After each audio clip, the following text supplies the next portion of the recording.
मी अजित वैद्य.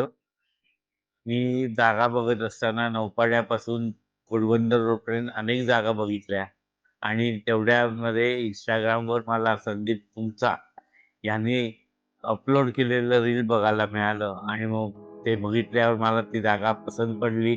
ताबडतोब मी संदीपला फोन केला आणि त्यांनी मला जी सर्व्हिस दिली ती संदीप आमचा म्हणून दिली. जरी त्याचं ब्रँड नेम संदीप तुमचा असलं, तरीसुद्धा त्यांनी ती जागा दाखवली. ती अप्रतिम जागा आणि समोर तळं असल्यामुळे तळ्याचा जो व्ह्यू आहे आणि दुसरं म्हणजे कुठलीही इमारत घरासमोर येणार नाही, अशा तऱ्हेने मला जागा मिळाली. त्यामुळे गेली 2 वर्षे इथे सुखाने राहतो आहे. तुम्हाला पण असं घर हवं असेल, तर तुम्ही संदीप तुमचा याला नक्कीच कॉन्टॅक्ट करा. त्याची सर्व्हिस तर चांगली आहेच आणि ते जागेचं जे लोकेशन आहे, ते पण तुमच्या पसंतीचं असेल, तर तुम्ही जरूर त्याला कॉन्टॅक्ट करा